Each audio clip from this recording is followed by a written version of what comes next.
Alo, da, aici Casa de Pariuri Bănuț Bun Diviziuni? Cu ce vă putem ajuta? Bine, deci încă 100 de lei la contul dumneavoastră. Mulțumim! Deja avem cote de 1,8, 1,2, 1,5 pentru nașteri, căsătorii și divorțuri. Vă mai așteptăm, seară bună! Casele se închid la 23. Haideți, mai avem doar o oră. Pariați pe viitorul romantic al vecinilor voștri. Vai, ce obositor e! Și nu mai pot cu izolarea asta. Vreau să ies din casă, vreau să fiu liberă, vreau viața dinainte.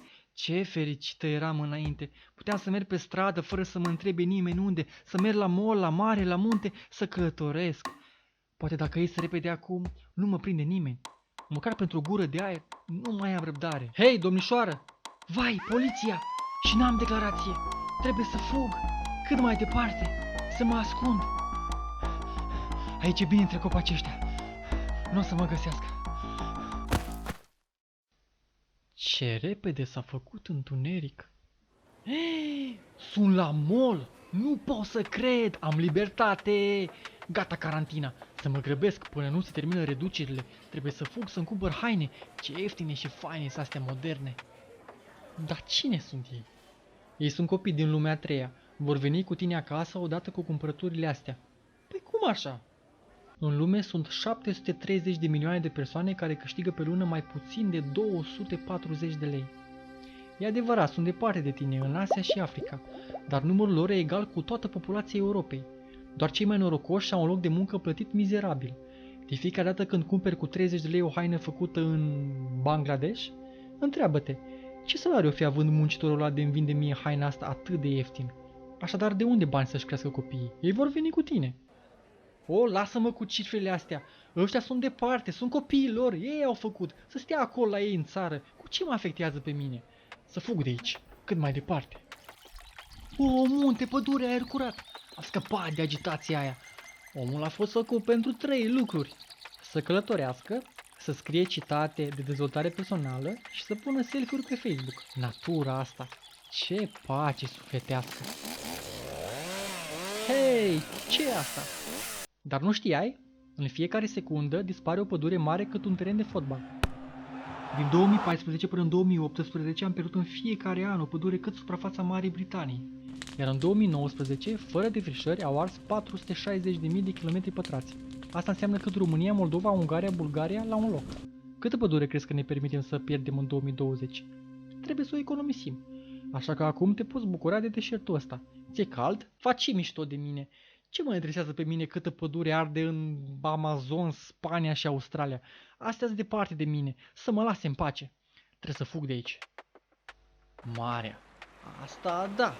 Repede, să-mi torn un pahar de șampanie și să fac poze la pus ca să pun pe Insta. Până nu apare iar nebunul ăla cu cifrele alea. Ei, ce e asta? Știai că în fiecare an în oceanele lumii ajung 10 milioane de tone de deșeuri din plastic? Sunt așa de multe încât în Oceanul Pacific e o insulă de gunoi de 3 ori mai mare decât Franța. Nu mai pot cu tine, nu mai povesti de astea, astea-s departe, lasă-mă în pace, eu vreau doar să-mi trăiesc viața. Departe. Ce? Cred că am avut un coșmar.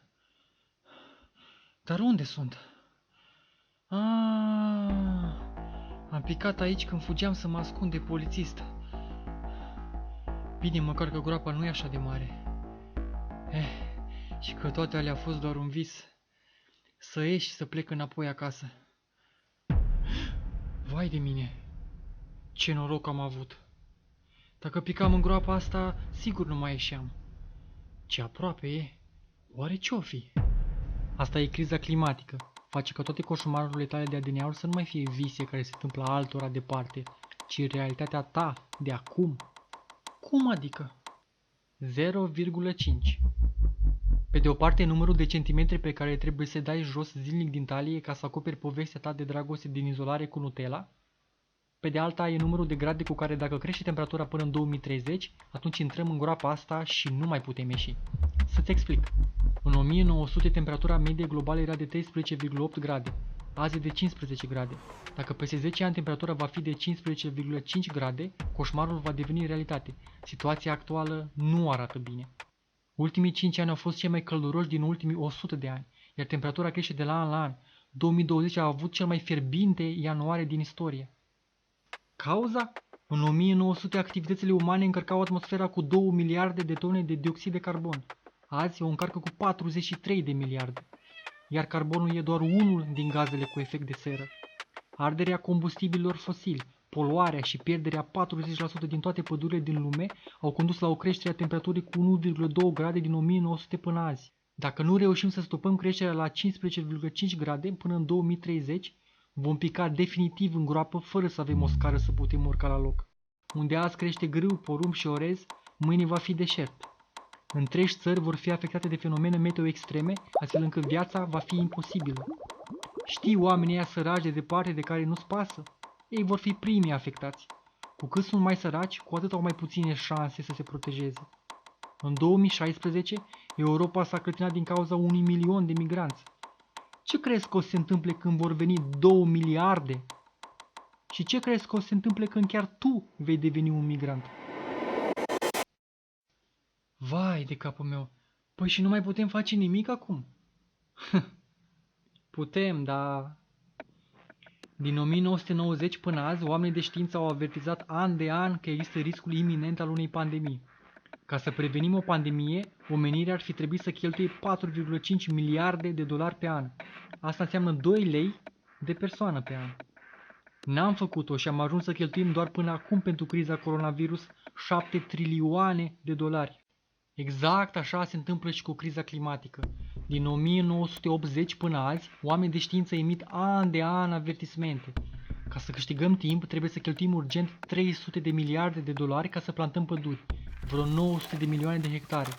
Apoi, până în 2050, trebuie să cheltuim în fiecare an 600 de miliarde de dolari în investiții în tehnologii verzi ca să nu mai ardem combustibili fosili.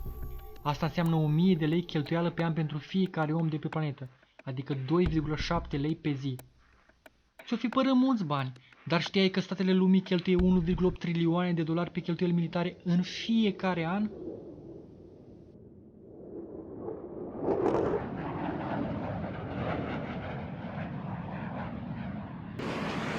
orbit at 26,000. Nu! Aproape, ce aproape, nu mai am unde să mă ascund. Ce? Unde? Sunt întreagă. Ce vis am avut? Cred că am ațipit. Dar dacă n-a fost un vis, cum pot să mai fiu sigură de fericirea mea de acum, fără să mă asigur de fericirea celor oameni de departe?